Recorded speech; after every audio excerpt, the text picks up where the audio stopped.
All right, we're here with Mary Lindholm, Yes. and welcome to these interviews. You're the last one. Woo! I don't know if it's going to go up last, but and I just say that because we're all punchy. Go on. Last interview, first to list. Right? So, so what brings you to TotalCon? What brings me to TotalCon is really running games and having fun. Yep. I tend to run more games than I play, but when I get a chance, I jump into games. Right? Have you been able to play anything yet? Because we were just saying it's Sunday. We're pretty sure.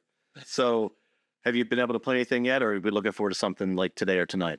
I played Black Mountain last night. Oh yeah, That's right. We really screwed up and forgot that we were going into a huge open area battle, and no one in our group Yeah. got a ranged weapon. That was Right. that was really smart of us. Theoretically, we had no idea because, well, it was under a mountain. Well, look, Mary, you and I helped Pete build the set beforehand. But that's meta. that's meta, Mike. That'd be cheating. Yeah, we had to pretend like we didn't know what was going on.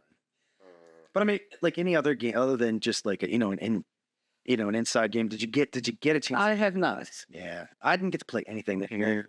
Usually I find something, and James is running this afternoon, and I don't have a game this afternoon, so I might see.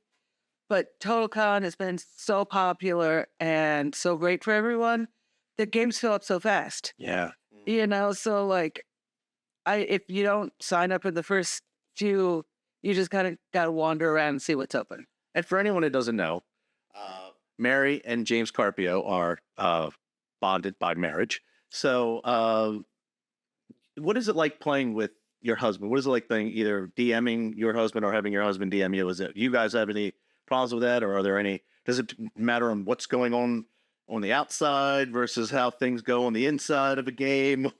No, we have much more trouble writing games together. Oh, So, I mean, playing a game, we're playing our characters. It's fine. We're just goofing around. okay. Whether it's him DMing me, we have other friends that DM. We have like every other Friday game. We have an every other Saturday game. He usually does the Wednesday game. So, playing in the games is not as much. Writing, we get some headbutting going.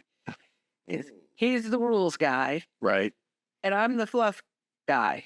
right. So he'll be writing the rules, and we do some play tests. And I just stopped writing any fluff until he's totally done.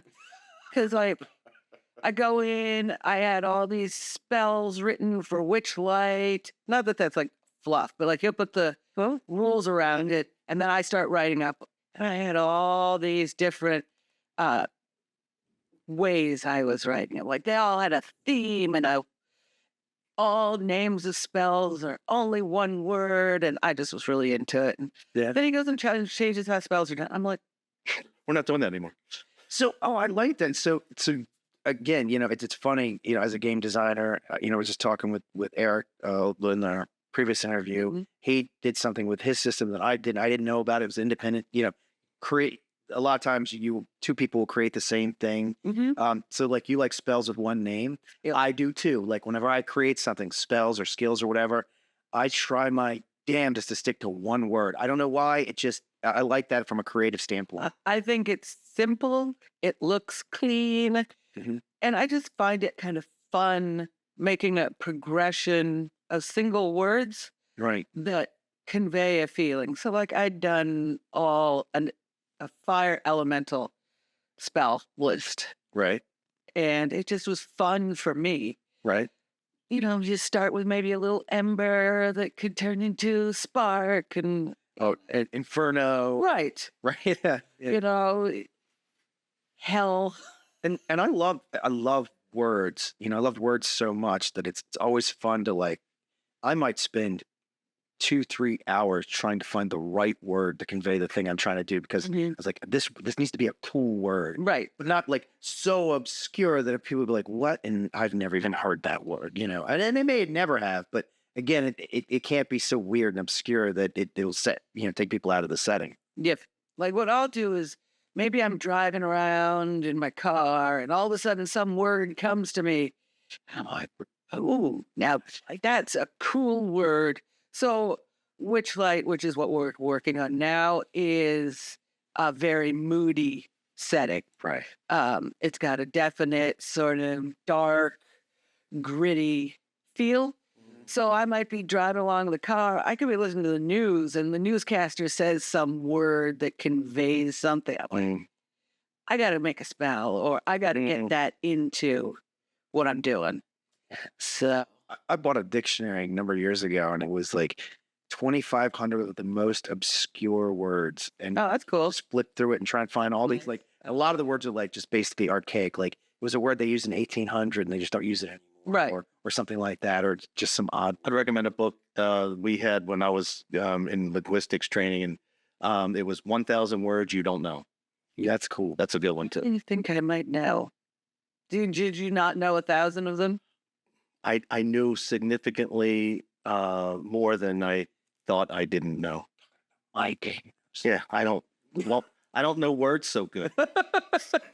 I have a relatively good vocabulary. But I'm going to look for that book because I want to know now how many of those words I know. I will send you. I'll send you a link to the one that I have. Okay, that's cool. Really good. Nice. I also bought a book. It's a dictionary of angels. So it's like this thick, and I had no idea there were that many named angels. And I'll tell you, the coolest one, and people who are religious know this. I was like, wow, that's really weird. The voice of God is the Metatron. And when I saw that, I was like, that sounds like a transformer or something. No kidding. Metatron. I was like, this sounds like some sci-fi stuff. But it's actually a well-known thing. Like that is when I talk to them, like, oh yeah, the Metatron. Yep. 1,001 words.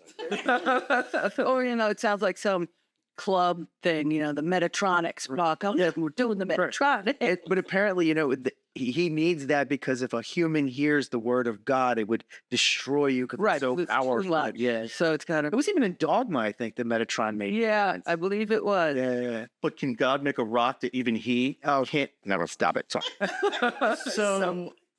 Yeah, go ahead. But- I'm sorry. Actually, but you go way back, right? So you've been doing stuff for a long time. Like I know you worked with Gygax Magazine. Yep. I was an editor for Gygax Magazine. How'd that go? It went well, thank you. Great. Yeah.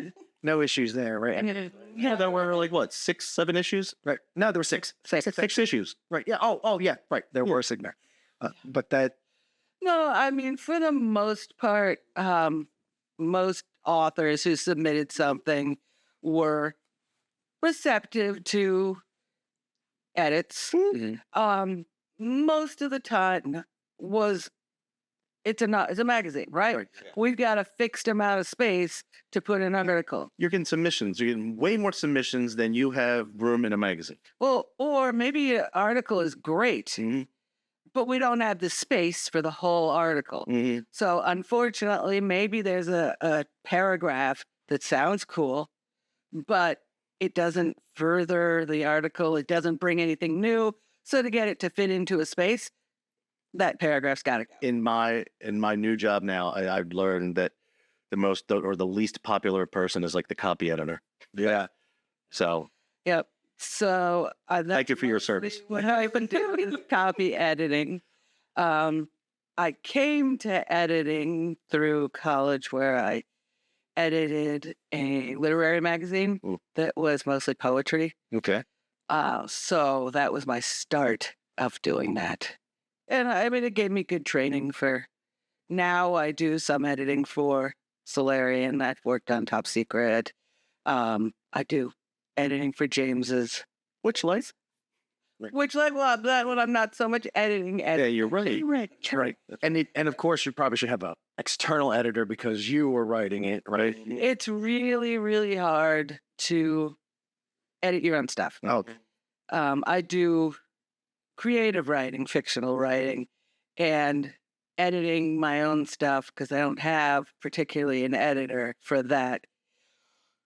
So difficult. Yeah. And then, like, when I first learned to do copy editing, in some ways it was easier because I had physical pieces of paper. And I learned to read everything backwards. Because at that point, I wasn't looking for what makes sense or is this good writing. I was looking for problems. The continuity. Period missing. Oh, Is this word spelled wrong? right. Now, there was spell check. I mean, I'm not that old that we didn't always use computers, Right. but you know that computers miss stuff. You know, or whatever. Right. It's the wrong way to like there and there. Right. Right. And spell check's not gonna catch that. No, But now like these new grammar ones are pretty decent. I'm like surprised, it's getting good. it's not perfect. better. It's not perfect, but it's getting better. I mean, even like the AI stuff, you'd like to think it's so great, Yeah. and I've caught it just totally ripping off Google. Yep. Literally word for word. What's up? I'm like, okay. So going back for a second, because you said you read it backwards. Are you saying you take like the last chapter and chapter by chapter No, backwards. Words backwards. backwards words? So I'm not. Okay. When I'm doing that, I'm not reading for content at all. Yeah. Okay. So I'll read the words backwards to make sure they're spelled, not the like word, but the am. It doesn't necessarily make sense, Okay. but I'm just reading the words because You're if only seeing the words. Yes. you read things forward, I get it. your mind will change it Yeah. to what it's supposed to be. Right. Because you know what someone meant, so you kind of gloss over it. But Closure. I'm just looking at the words backwards. It doesn't make, like, there's no sense to it. So if I get to a word like there, Mhm. I can stop and say, okay, here's this word. Is this the right one? And I know but if I'm reading the sentence forward, Jack was in the field and If the word the wasn't there, your brain might put it just there. put it right in there. Like, have you ever done one of those things where everything is absolutely spelled wrong? It's like you see them on the internet, Yeah. but your mind can still read it. Mhm. So your mind will like gloss over things that are wrong. One of the things, have you, because you've been editing other people's stuff, there's something that drives me nuts that I do, and I'm trying to break myself of it. I don't know why I constantly do it, but I'll be typing a sentence, and the YOUR should be it, right? That's the word I should. It's your, Yep. right? It should put that in there. I'm not talking about the difference between getting your. I'm saying Right. it's the right your. Yep. But I put you. I leave the R off, and it's one of the things I do constantly, and I'll go back and read it. Your. I don't know why I do that. And like, even when I read it, it'll be fine. And then I'm like, go back up. It's usually right after I send the email. I'll go say, Right. Some of that's just your fingers don't want to type that on the keyboard. yeah, it's weird. But have you seen stuff like people have patterns? Yeah, Didn't- absolutely. Yeah, fine. Or like the big one, people get so mad at me because I also do editing for people who are writing fanfics and things like that. And the big thing that you find is people using clauses all the time. Instead of making your sentence really tight, using the fewest words you need to, it'll be like, he went to of the something else. Right.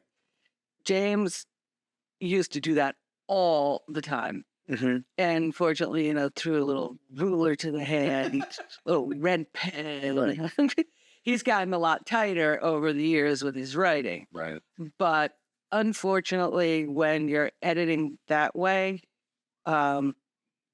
it can feel like a personal attack. Right. You wrote this sentence, you thought it was great. It says what you mean it to say, but you just don't want to hear. Tighten that up. Can it say it in less words? Right. Because typically, you don't want to have all these clauses of the this, of the that, of the whatever, because the person reading it just sounds run on. Right. And the only time that gets a pass, like a total pass, is if it's dialogue and that is the way that person talks. That gets a pass.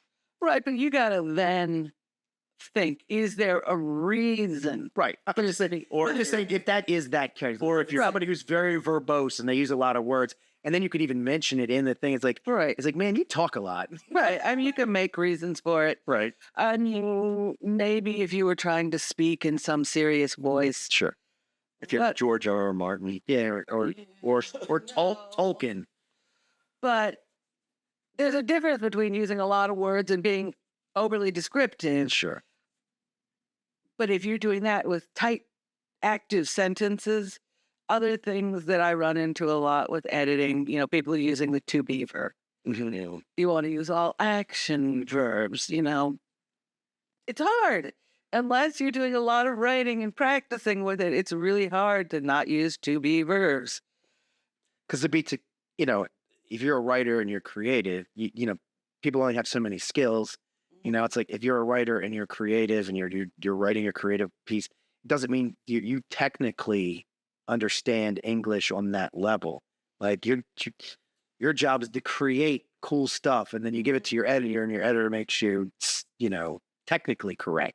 Yep. So when I edit for other people, I tell them, 'cause I don't think they necessarily believe me, that when I write fiction and I give it off to an editor, they do the same thing to me. Oh, sure.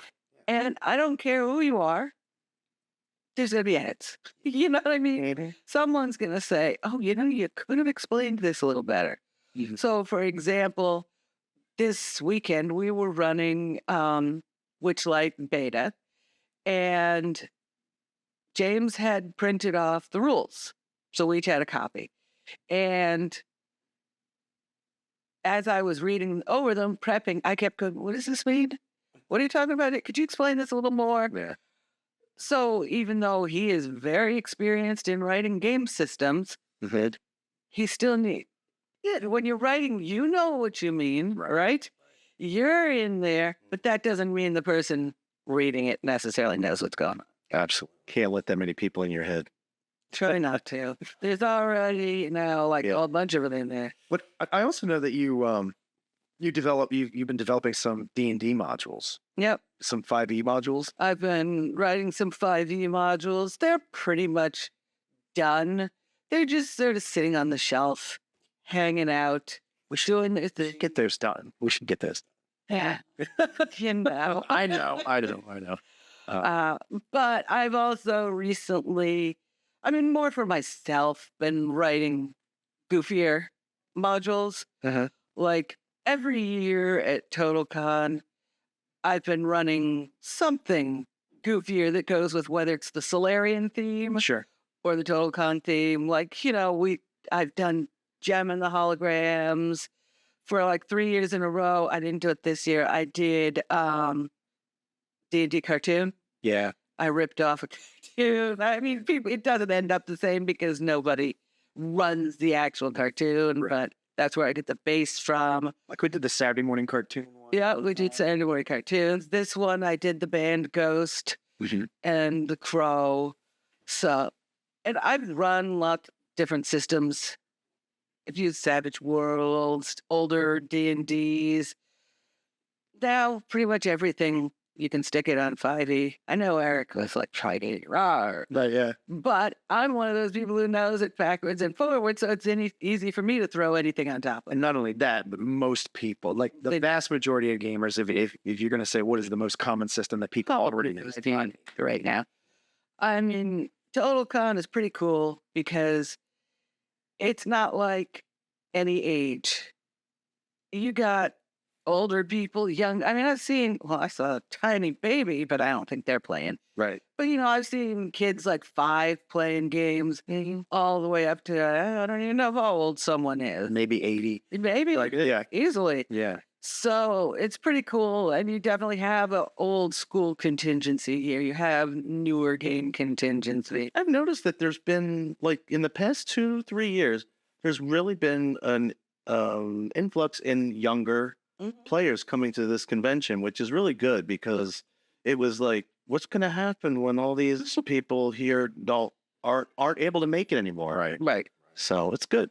And I like that, you know, we've run a lot of games that don't even exist yet. Like, so everything except for the top secret game I ran, and I'm doing another one, but all the other stuff that I've run are not games that are on the market at all. And my tables fill up, and you know, people, I honestly I think I've had like a 95% show up rate, you know, and extras come in. I brought in like allowed extra people And good feedback. Yeah, and good feedback. But I mean, I'm just saying the point is that people aren't afraid to like if you're running something that's a little obscure. I mean, so obscure that it's not even in the market, you'll still get people show up and play your games. Yep, absolutely. Especially when all the other ones are full.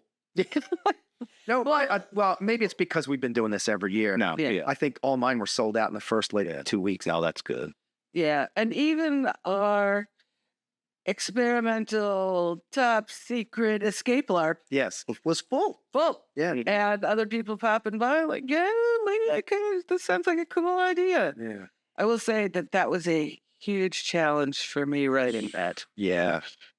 because it's very difficult to know what puzzle is too hard, what puzzle is too easy. And Yeah. people are so different. Like, I thought the chess one was going to be super easy. Oh, I thought they'd just look at the board, go A, B, C, D, E, 1, 2, 3, 4.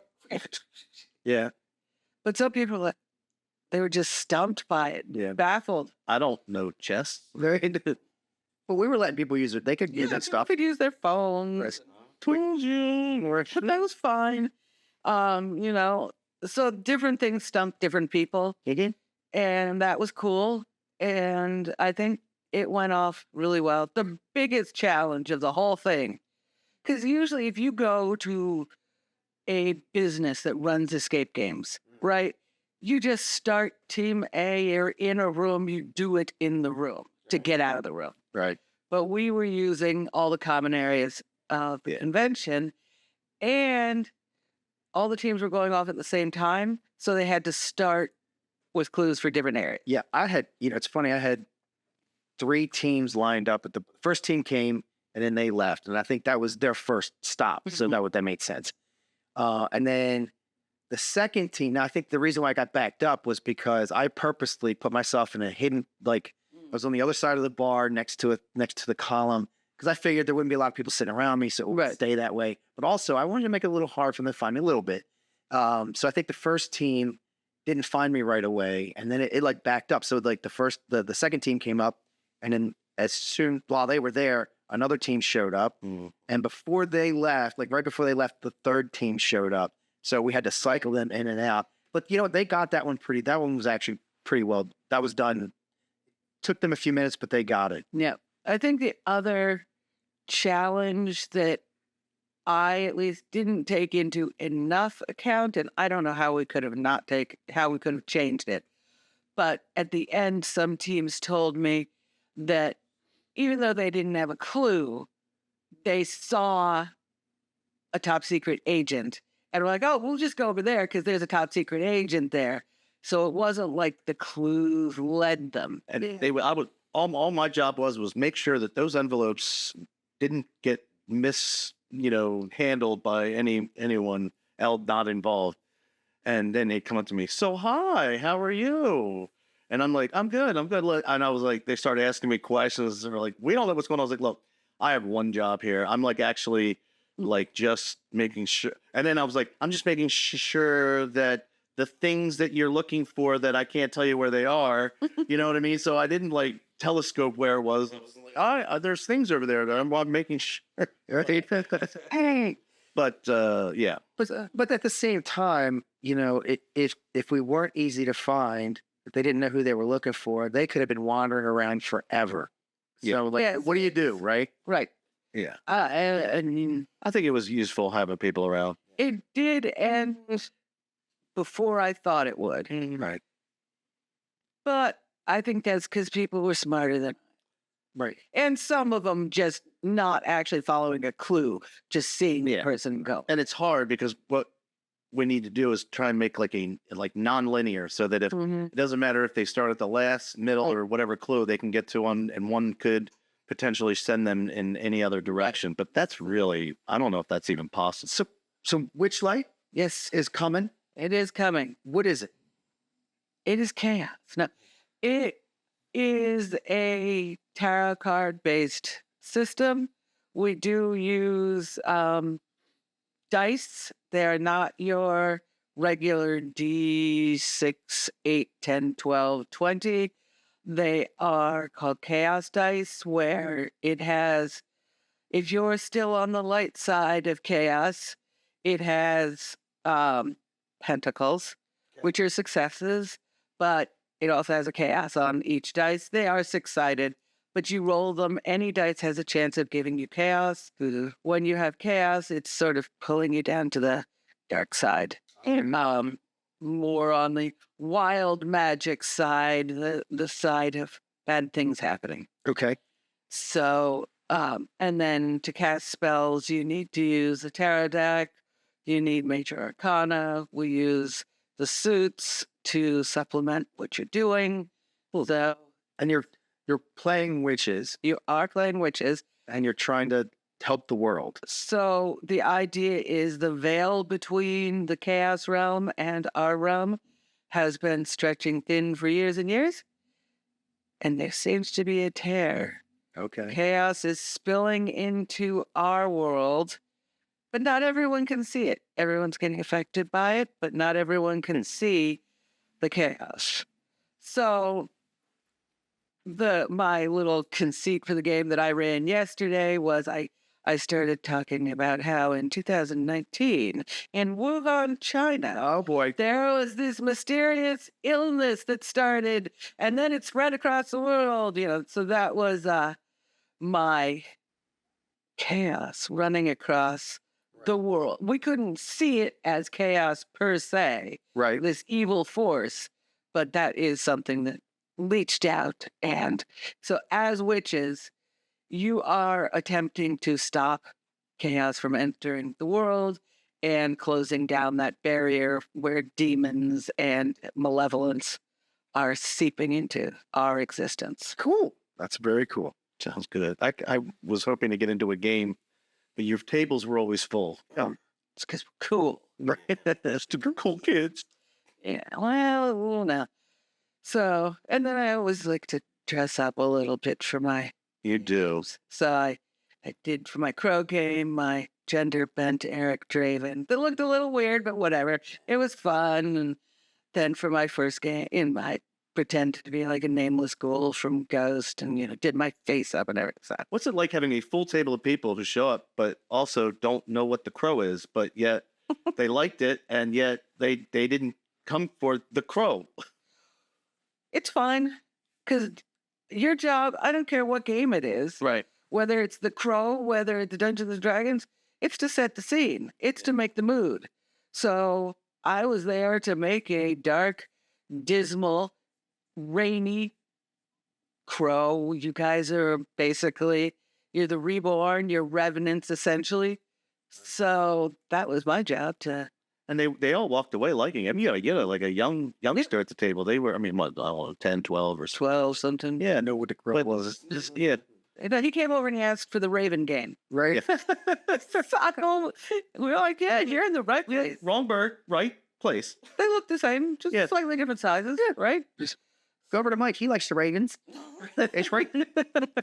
So it's fine as long as you can. I mean, my Ghost game, not a single person knew who the band Ghost was. Right. So I was like, okay, you guys are goofy ghouls. Yeah. Have fun. I'm a goofy goalie. Yeah, I didn't know what Ghost was until my daughter, she's into it, and she wanted me to take her to a concert, so I took her, and I was like, oh, now I know what Ghost is. Yep. And they do have a huge, story Yep. that there's. It's like one of those bands that has, like, a mythology that they've created. Big production. So Well, it's not just that. They have it's lore. it's lore. They have lore. Total lore. Yeah. The backstory goes years. Well, like the lead singer, I don't know if he's done it yet, but the character he is now isn't the character he was before. He's about to change characters. Theoretically, I mean, you don't know for sure. Right, but I know there was talk of him becoming a new pope. New pope. Yeah. So there was a lot of lore in my game. Right. Went right over everyone's heads because they didn't know. But that's okay. It was still fun, goofiness, rollicking around and getting to play a satanic team of people going after another rival satanic church. That's just fun and games to me. Yeah. That's right. So, all right. All right, Mary. Well, thanks for joining us. Thank you for having me. We could find you at Solarian Games. Solarian Games. Yep. We will on also James's Grindhouse.media. There'll be random updates on how Witchlight is coming along. Good. So hopefully it will all be out there soon. I'm looking forward to it. Thank you for joining. Thank you very much. Thank you.